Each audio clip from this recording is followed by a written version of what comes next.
Worst room? I'll take the suite. Manager mocked him, but Farmer shocked everyone.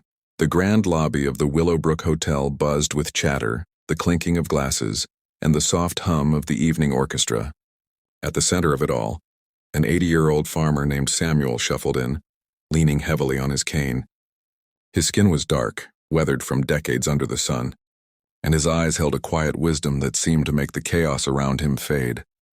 The manager, a tall, sleek man in his 40s, noticed Samuel immediately.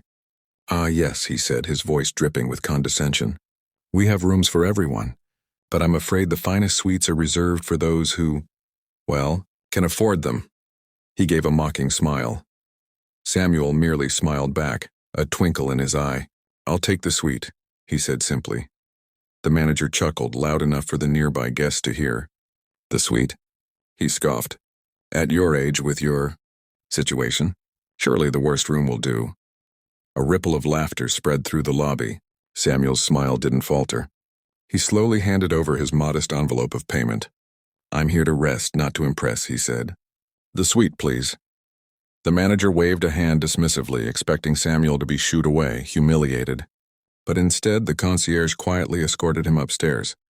When the manager peeked into the suite later, expecting an empty room or perhaps a complaint, he found Samuel settled comfortably, a warm blanket draped over his frail shoulders, a small notebook in his hands. He was jotting something down, murmuring softly. Curious, the manager approached. "Excuse me, sir. What are you writing?"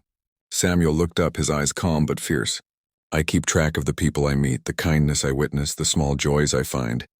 Life is too short to wait for permission to be happy or to be comfortable." The manager paused, unsure how to respond. Then Samuel pointed toward the balcony, where the sunset painted the sky in gold and crimson. "Look at that. You think wealth makes this view better? Or that arrogance makes anyone happier? No, it's sharing a smile, lending a hand, or simply appreciating what's around you. That's luxury." The manager's laughter from earlier was gone. Guests passing by noticed the rare silence and the change in his posture. Something in Samuel's simple, dignified presence shifted the air. Later, Samuel invited a few of the hotel staff to join him for tea in the suite. He listened to their stories, offered advice, and encouraged them to see their own worth beyond the titles and paychecks. That night, the lobby felt different. People whispered about the old farmer who didn't just take the suite. He earned respect through humility and grace. Before leaving the next morning, Samuel left a note for the manager. "True wealth is not in the room you occupy, but in the hearts you touch." The manager read it, holding back an unfamiliar lump in his throat. For the first time in years, he realized that real prestige wasn't about mockery or privilege. It was about humanity. And so, an 80-year-old farmer, quiet and unassuming, left the Willowbrook Hotel with nothing but his cane and his notebook. But he carried with him something far greater, the power to remind everyone that kindness, courage, and respect are the true sweets of life. The story of Samuel, the 80-year-old farmer, didn't end when he left the Willowbrook Hotel. Word of the old man who had taken the suite and silenced the mocking manager spread quickly through the town and beyond. Guests shared the tale online, in cafes, and on social media. People were fascinated, not by the luxury of the suite, but by Samuel's quiet confidence and kindness. Weeks later, the manager, who had never thought much about humility, found himself thinking about Samuel constantly. He remembered the warmth in Samuel's smile, the calm firmness in his voice, and the lesson he had tried to teach. Respect isn't given.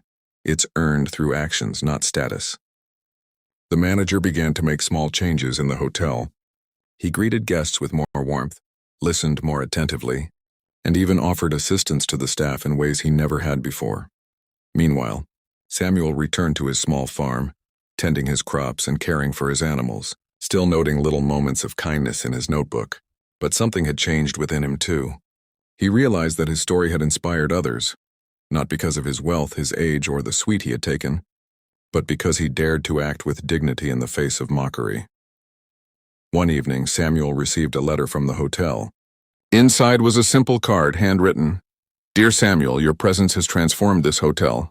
Guests and staff alike are speaking differently, acting differently. Thank you for reminding us of what truly matters. Please consider yourself always welcome here." Samuel smiled.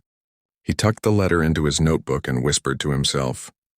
Kindness comes full circle. Months later, the hotel hosted a charity event, and to everyone's surprise, Samuel was invited as the guest of honor.